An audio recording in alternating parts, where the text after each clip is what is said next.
괴테와 더불어서 독일이 낳은 세계적인 시인을 꼽으라면 하이네를 꼽을 수 있겠습니다. 하이네는 절대 신인 기독교의 하나님을 버리고 그리스 신화에 나오는 신들을 그렇게도 좋아했습니다. 그러던 하이네가 말년에 병상에 누워서 책을 하나 쓰게 되었는데 그 책 제목이 로만체로입니다.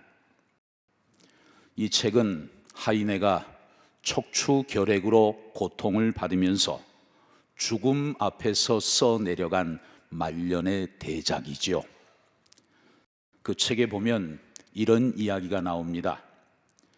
하이네는 어느 날 프랑스 파리에 있는 루브르 박물관을 방문했습니다. 그 입구에 그 유명한 밀로의 조각상인 비너스가 세워져 있었는데 하이네는 그 앞에서 그만 쓰러지고 말았습니다. 조각상 비너스는 여러분이 잘 아시는 것처럼 두 팔이 없지요. 그런데 그 비너스가 하이네 자신을 쳐다보면서 이렇게 말하는 것 같다고 했습니다. 너는 나에게 매달리는데 나는 너를 구할 힘이 없어. 나는 팔이 없지 않니? 너를 안아주고 싶은데 나는 팔이 없어. 나는 너희들과 차원이 같아. 같이 울어주고 같이 슬퍼해줘도 너희들을 끌어안아 줄 수가 없어. 그때 하이네는 이렇게 고백을 합니다.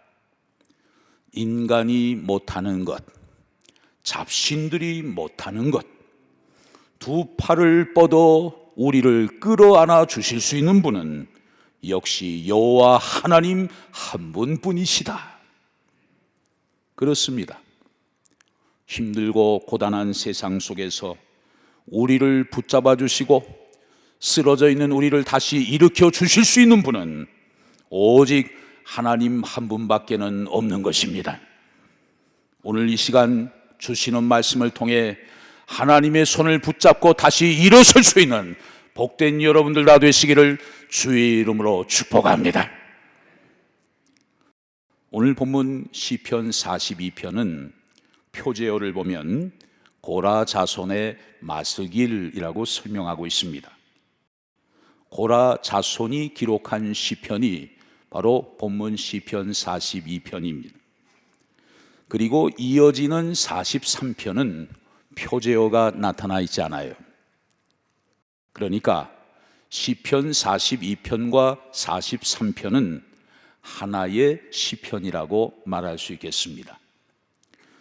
본문의 구조를 살펴보면 너댓줄 본문이 나오고 그 뒤에 후렴구가 등장합니다.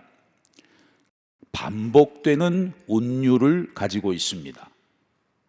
시편 42편 5절, 또 42편 11절, 그리고 43편 5절에 보면 동일한 후렴구가 반복되고 있는 것을 볼 수가 있습니다. 자, 어떤 내용인지 본문 5절을 보시죠. 내 영혼아, 네가 어찌하여 낙심하며 어찌하여 내 속에서 불안해하는가? 너는 하나님께 소망을 두라. 그가 나타나 도우심으로 말미암아 내가 여전히 찬송하리로다. 이 표제어 고라 자손의 마스길, 여기 마스길이라는 단어가 나오죠. 히브리어로 마스킬이라는 단어를 썼습니다. 교훈이라는 뜻이에요. 교훈. 고라 자손의 교훈을 나타낸 시편으로 그렇게 설명을 하고 있어요. 성경에는 모두 다 교훈의 말씀을 담고 있습니다만 고라 자손이 특별히 시인이 되고 성가대 지휘자가 되고 성전을 섬기는 제사장 가문이 되었다는 사실, 그 속에는 깊은 교훈이 들어있다는 것을 우리에게 암시해 주고 있습니다. 여러분, 고라는 누구입니까? 원래 고라는 제사장 족속인 레위의 증손입니다. 그런데 이스라엘 백성들이 출애굽해서 광야를 지나갈 때에 고라는 하나님이 세우신 지도자 모세를 비방하고 대적했습니다.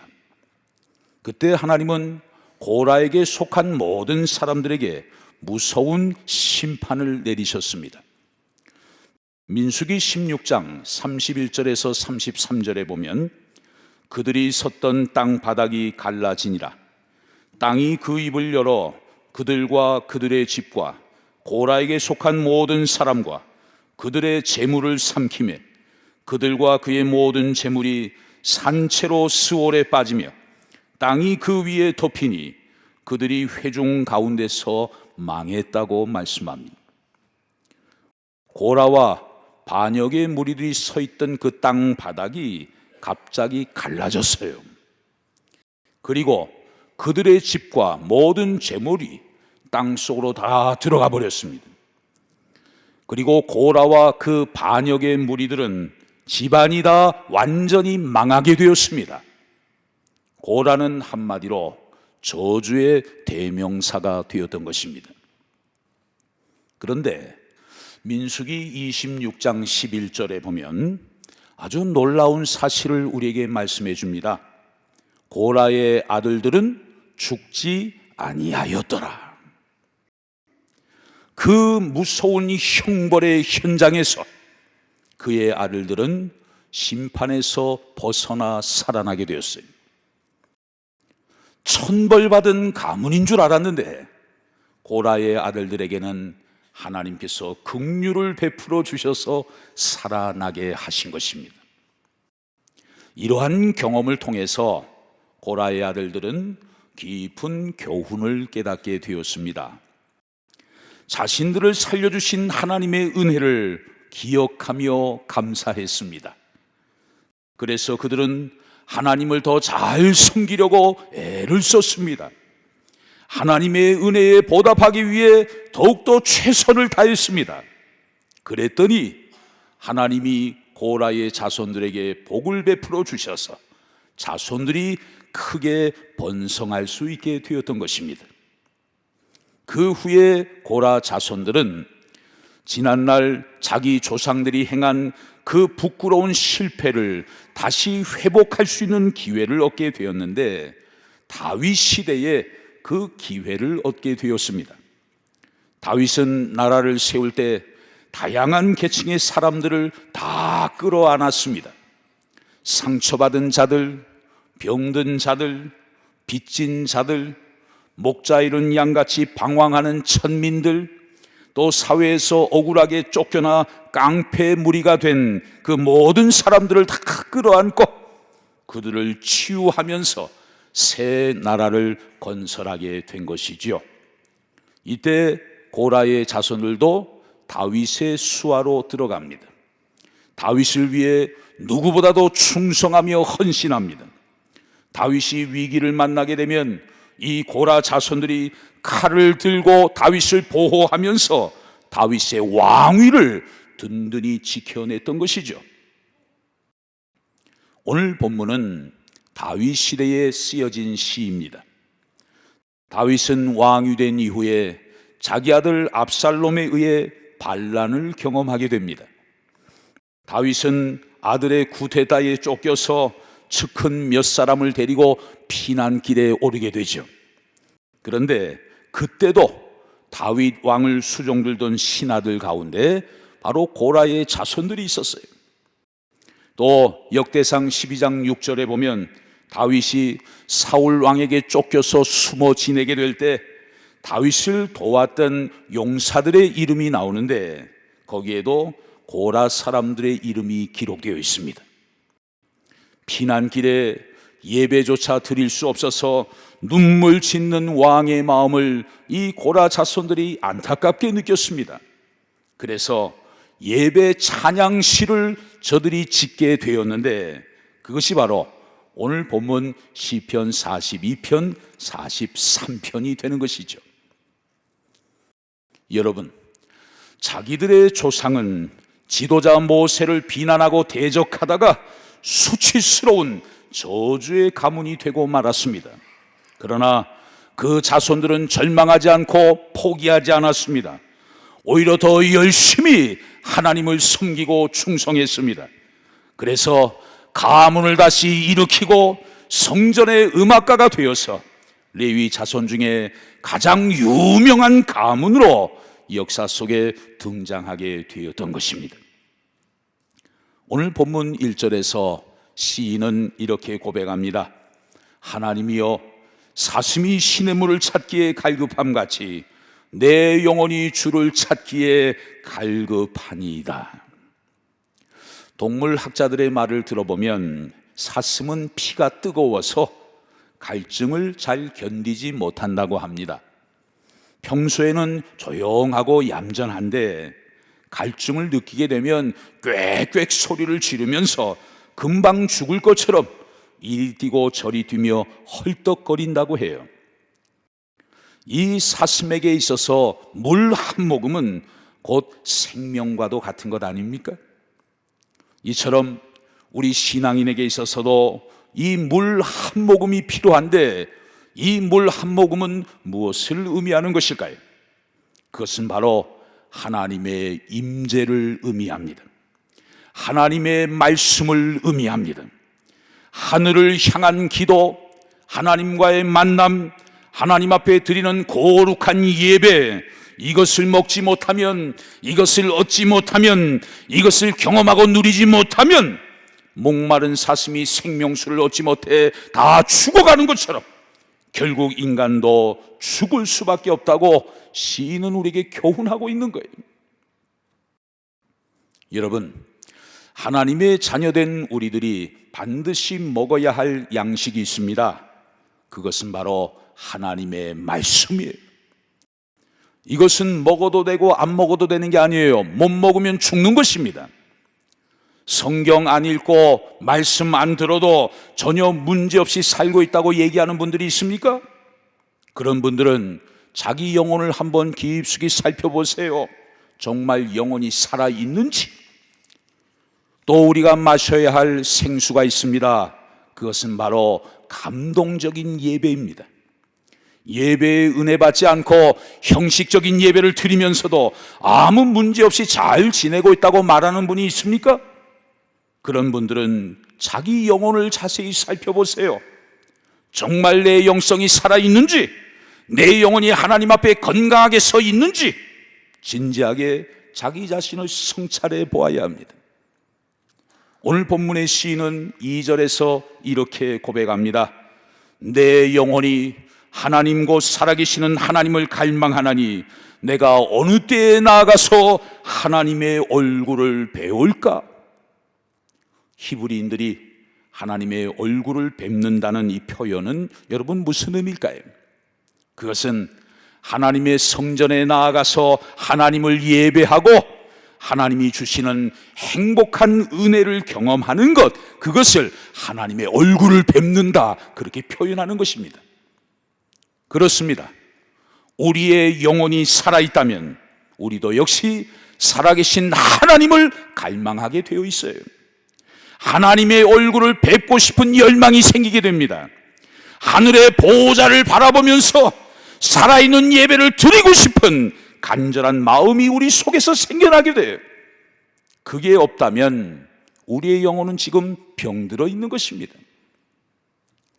여러분, 오늘날 코로나와 같은 이 전염병이 무서운 이유가 바로 여기에 있어요. 사실 역사를 보면 역사적으로 전염병은 어느 시대나 있었습니다. 전염병으로 어떤 때는 수많은 인명이 죽어가기도 했어요. 지금 코로나 전염병도 그 중에 하나의 전염병에 불과할 뿐이에요. 그런데 왜 이 코로나 전염병이 무서운 것일까요? 이 코로나로 인해서 예배가 죽어가고 있기 때문이에요. 예배가 죽어가니까 우리의 영혼도 죽어갑니다. 우리의 영혼이 죽어가니까 살아계신 하나님을 이제 갈망하지 않아요. 영혼이 시들어지니까 하나님의 얼굴을 뵙고 싶은 그 열망이 다 사라져버리는 거예요. 살아있는 예배에 대한 간절함을 우리가 지금 다 상실해 버리고 있는 것 아닙니까? 이 코로나가 우리의 육신의 몸은 물론이고 우리의 영혼까지 다 사지로 몰고 가고 있는 것입니다. 그래서 무서운 거예요. 건강한 사람은 밥을 먹지 못하면 자연스럽게 배가 고프게 돼 있어요. 그처럼 건강한 신앙인들은 예배 드리지 못하면, 말씀 듣지 못하면, 기도하지 못하면 배가 고파져야 정상입니다. 목말라 미쳐야 정상이에요. 그렇다면 여러분에게 하나님의 임재를 갈망하는 그 배고픔이 있으십니까? 여러분에게 하나님의 생수를 갈구하는 그 영적인 목마름이 있으십니까? 오늘 본문은 그것을 우리에게 묻고 있어요. 하나님을 예배하지 않으면 쓰러질 것 같은, 하나님의 말씀을 먹지 않으면 죽을 것 같은, 하나님의 은혜를 받지 않으면 견딜 수 없을 것 같은, 성령 충만하지 않으면 한순간도 행복하지 못할 것 같은 그 배고픔이, 그 목마름이, 그 갈급함이 과연 내 안에 있느냐? 본문은 그것을 우리에게 묻고 있는 것입니다. 오늘 본문 5절 상반절에 보면 지금 우리 심령의 상태를 두 가지 단어로 보여주고 있어요. 내 영혼아, 네가 어찌하여 뭐하며? 낙심하며. 어찌하여 내 속에서 뭐하는가? 불안해하는가? 낙심이라는 단어와 불안이라는 단어를 발견하게 됩니다. 오늘의 시대를 살펴볼 때 지금처럼 낙심될 때가 없는 것 같습니다. 지금처럼 불안할 때가 없는 것 같아요. 지금처럼 염려가 많은 때가 없는 것 같습니다. 낙심과 불안과 염려는 인생을 망치는 무서운 적이에요. 인생을 갉아먹는 두 개의 벌레가 있다고 하지요. 그게 뭘까요? 하나는 어제에 대한 후회이고 또 하나는 내일에 대한 염려입니다. 어제에 대한 후회, 내일에 대한 염려, 이 두 개의 벌레가 인생을 갉아먹고 있는 거예요. 우리는 지난날에 대한 후회를 참 많이 합니다. 그때 그렇게 했어야 되는데 왜 그렇게 못했을까? 후회를 많이 해요. 또 앞날에 대한 염려를 많이 하게 됩니다. 일어나지도 않은 일들에 대해서 염려를 너무 많이 해요. 지난날에 대한 후회를 하다 보면 마음이 낙심이 되죠. 그때 그 아파트 샀어야 되는데 괜히 그 돈 가지고 주식에 몰빵했다가 폭락해버리고, 그런데 내 친구 얘기 들어보니까 그 아파트 사가지고 대박 났대. 낙심이 되는 거예요. 낙심이. 아하, 후회를 자꾸 하게 되면 낙심이 되는구나. 이 공식을 발견합니다. 또 앞날에 대한 염려가 많아요. 앞으로 어떻게 될까? 앞으로 어떻게 살까? 자꾸 염려를 하게 되면 마음이 어떻게 돼요? 불안한 마음이 생기는 거죠. 불안해지는 거죠. 후회를 계속하면 낙심하게 되고 염려를 자꾸 하게 되면 불안해진다. 그 낙심과 불안과 염려는 우리 영혼을 병들게 하고 결국 죽이고 마는 것이죠. 그런데 여러분, 오늘 본문 5절 하반절에 보면 낙심과 염려와 불안한 삶을 살고 있는 우리들에게 귀한 소망의 말씀을 전해주고 있습니다.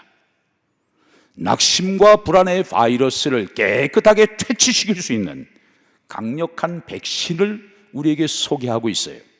자, 본문 5절을 한 번 더 보시죠.